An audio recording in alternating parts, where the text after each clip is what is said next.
Hello everyone, ASO के previously asked question मैं start कर रही हूँ और ये क्वेश्चन मैंने लिया है 2018 का, जो आप लोगों ने मुझे भेजा है कि मैम ये मुश्किल वाले क्वेश्चन सॉल्व करके बताइए। एएसओ के टेस्ट सीरीज स्टूडेंट आपको मेरे ऐप शिप्रानॉमिक्स पर उपलब्ध होंगे। तो यहाँ पर आज मैं आप लोगों को वो क्वेश्चन, 2-3 क्वेश्चन जो आप लोगों ने काफ़ी टफ कह के भेजा है उसको मैं solve कराऊंगी। First of all, let me introduce myself. I am Dr. Shipra Srivastav, student, NET qualified and PhD, and my specialization is in econometrics and mathematical economics. And this is my mobile number 84390 66995, and this is my app Shipranomics. पहला आप लोगों ने question भेजा है student की प्रेक्षणों के एक समुच्चय xi बराबर 1, 2 से लेकर n तक का मान 1 से औसत वर्ग विचलन अगर लिया जाए तो 7 आएगा और -1 से लिया जाए औसत विचलन तो 3 आएगा। ठीक है, पहले तो हम इस सवाल को ठीक से पढ़ लिए। सवाल क्या कह रहा है, प्रेक्षणों का मानक विचलन क्या होगा। मानक विचलन मतलब स्टैंडर्ड डेविएशन पूछा जा रहा है। तो जब भी क्वेश्चन को देख के डरना नहीं है। पहली बात, क्वेश्चन में पूछा गया है प्रेक्षण का, ऑब्जर्वेशन का स्टैंडर्ड डेविएशन क्या होगा, है ना। सिंपल, पहले हम यहाँ देखेंगे स्टैंडर्ड डेविएशन ऑफ ऑब्जर्वेशन। सबसे पहले तो कोई भी क्वेश्चन किया जाता है आप उसका फॉर्मूला लिखेंगे। स्टैंडर्ड डेविएशन का formula sigma summation x square divided by n minus sigma summation x divided by n का होल स्क्वायर, ये होता है मानक विचलन का फॉर्मूला। अब इसमें आपको क्या क्या चीजें निकालनी है आपको ये देखना है।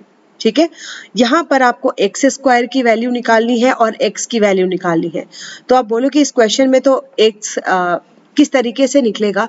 तो देखो यहाँ पर ऑब्जर्वेशंस लिया गया है, कोई वस्तु एक्स का एक ऑब्जर्वेशन लिया गया है तो एक सेट तैयार हुआ, है ना, समुच्चय या सेट तैयार हुआ जिसमें आई की वैल्यू 1 से लेकर के n तक है। ठीक है, और यहाँ क्वेश्चन में क्या कहा जा रहा है, इसका मान 1 से अगर औसत वर्ग विचलन लिया जाए, औसत वर्ग विचलन मतलब 1/n, औसत वर्ग विचलन लिया जाए तो 7 होगा। अब इसको हम एक मैथमेटिकल फॉर्म में बनाएंगे। औसत वर्ग विचलन मतलब 1/n हो गया। वर्ग विचलन की बात की जा रही है तो sigma summation x minus m1 का होल स्क्वायर बराबर 7 होगा। यही कहा जा रहा है क्वेश्चन में, प्रेक्षणों से 1 से औसत वर्ग विचलन लिया जाए तो 7 होगा। कर दिया हमने। अब कहा जा रहा है कि -1 से अगर लिया जाए तो 3 होगा, वो भी हम सेट कर ले।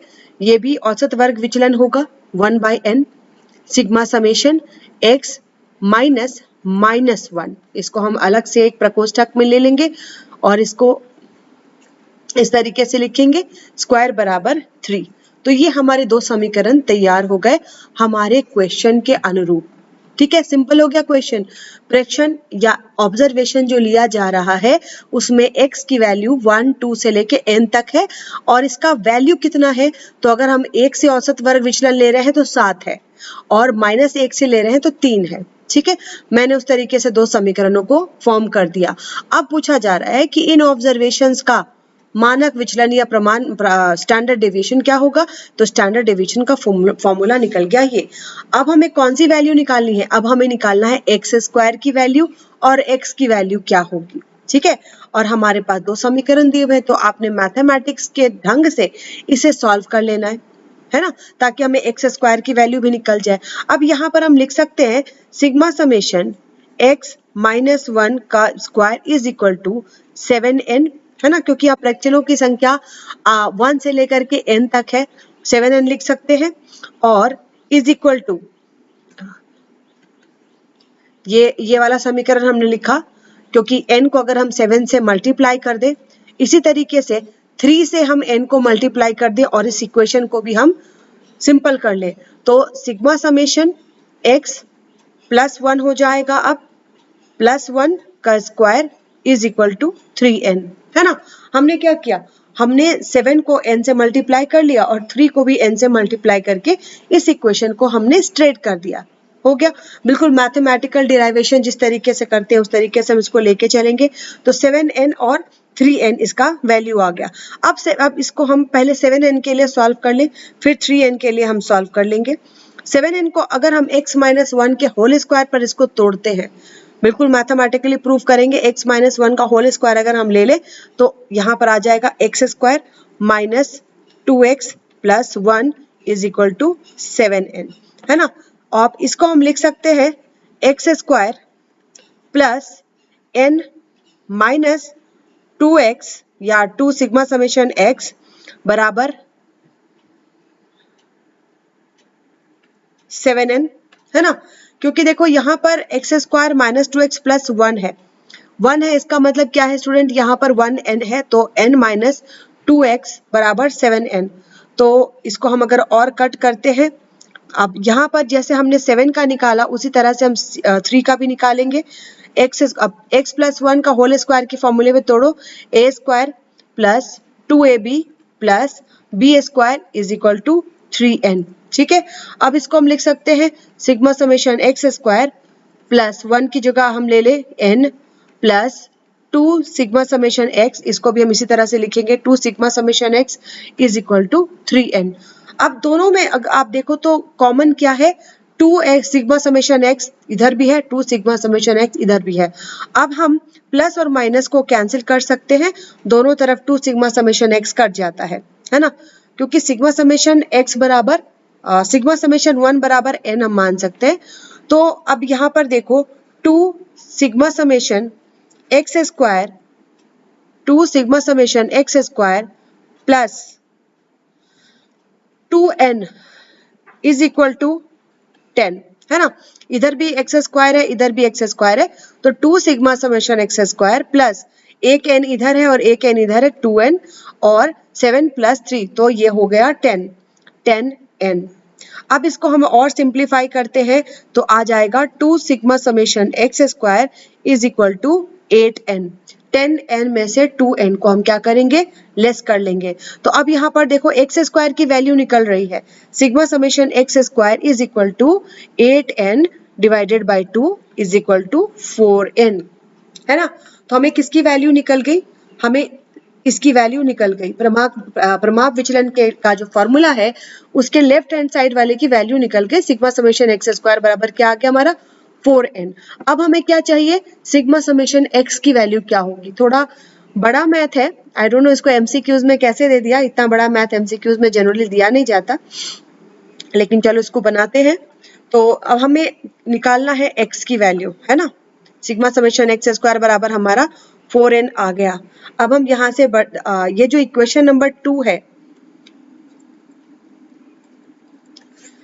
इस एक्स स्क्वायर की वैल्यू को हम अगर 1 में डाल दें, हम अगर इसमें डालें sigma summation x square plus n, अगर हम इसको इक्वेशन 1 मान ले और इसको 2 मान ले, तो सिग्मा समेशन एक्स स्क्वायर की वैल्यू अगर आप इसमें पुट करोगे, ठीक है, अगर आप इसमें पुट करोगे तो आपको x की वैल्यू निकल आएगी, है ना।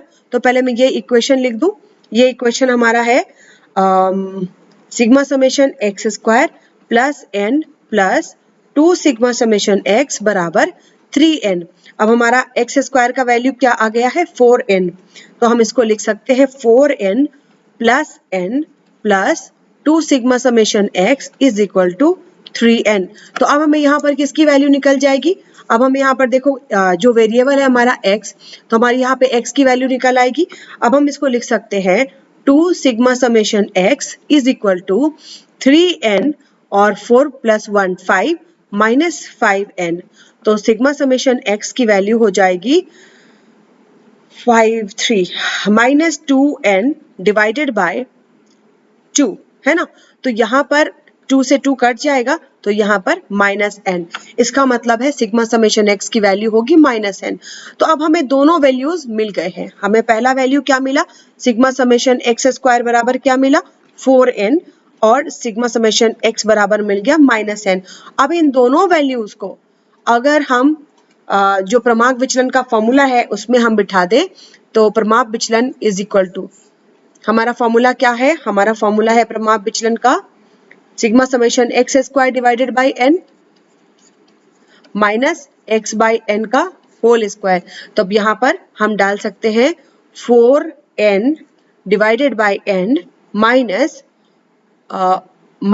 n डिवाइडेड बाई n का होल स्क्वायर, तो माइनस एन का होल स्क्वायर करेंगे तो ये नेगेटिव साइन चला जाएगा। अब इसको हम इस तरह से लिख सकते हैं, ये दोनों एन कट गया, ये दोनों एन कट गया, तो root over 4 - 1 is equal to root over 3। ठीक है, तो ये थोड़ा सा लेंदी मैथ है, लेकिन अगर आप मैथमेटिक्स में अच्छे हो तो आप इसको फटाफट से सॉल्व कर सकते हो। तो यहाँ पर हमारा जवाब क्या होगा, रूट ओवर 3। ठीक है, मेरे अकॉर्डिंग तो यही होगा।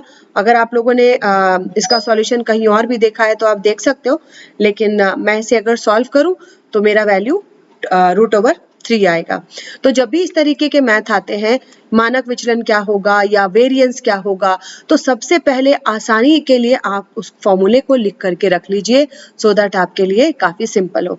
ठीक है, अब ऐसे ही आप लोगों ने 2-3 और मुझे मैथ्स भेजे हैं, तो ये काफी लंबा था। इसके बाद की सीरीज में 1-2 मैथ्स और भी हैं जो काफी लंबे हैं, कोवेरिएंस के मैथ हैं, तो उसको मैं अगले सेशन में कराऊंगी। Thank you.